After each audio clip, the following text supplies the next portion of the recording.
बिस्मिल्लाहिर्रहमानिर्रहीम अस्सलामु अलैकुम वरहमतुल्लाहि वबरकातुहू वेलकम छु तुम बी एक लट सान यूट्यूब चैनल पे यथ जन नाव छु देसी जायका विद इंशा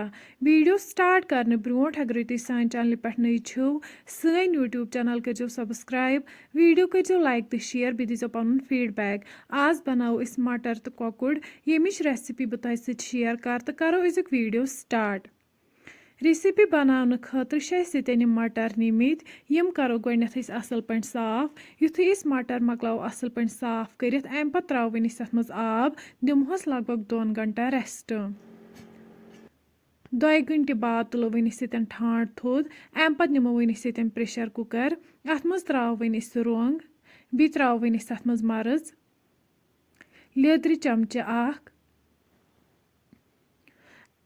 लास्टस पे त्रो अत मज नुन चमचे अख अम पे करो अत मज मटर ऐड यम वजन थमित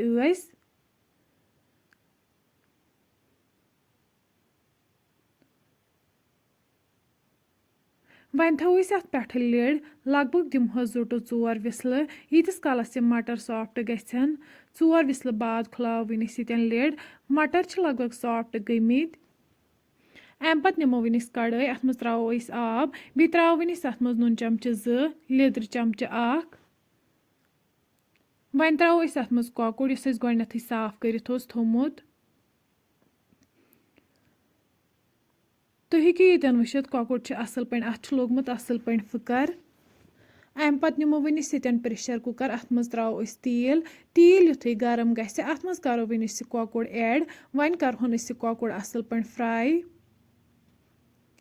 कोकुड़ युथु एक साइड फ्राई गि वन करहोन बी साइड ते फ्राई असल पे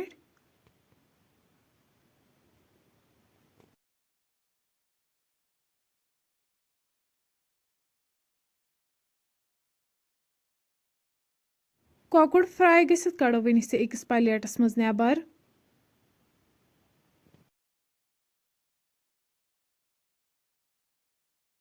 युथु कोकुड़ मकलो असल पे फ्राई कर अम पे त्रो प्रेशरस मज गंड बी त्रो अत मज रुहन गंड युथु हल्क फ्राई गि अम पे करो क्या मसाला अत मज ऐड यतन मर्ज रोंग सब्ज ٲल बड़ ٲल यम करो अत मज ऐड यम मसाल ते करो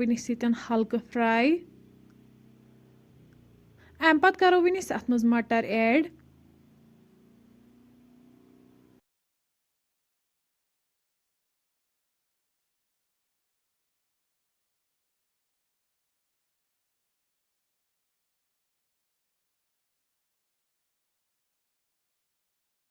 मटर युथु थोड़ा फ्राई गसन अम पे करो क्या मसाला ऐड यतन करो अत मज मरचांगन चमचे 2 ऐड बी त्रो अत मज बादियान पाउडर चमचे अख गरम मसाला चमचे अख दानवल पाउडर चमचे अख यम सारी मसाल करो असल पे मिक्स वन तीस कालस फ्राई करें यीतिस कालस यम तेल वापस दियन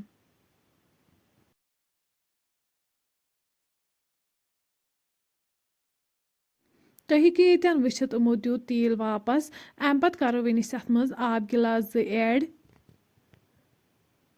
वन त्रो अत मज कोकुड़ फ्राई कर थोमुत बी यतन कोकड़ मोंजे फ्राई करम तम ते करो अथ मज ऐड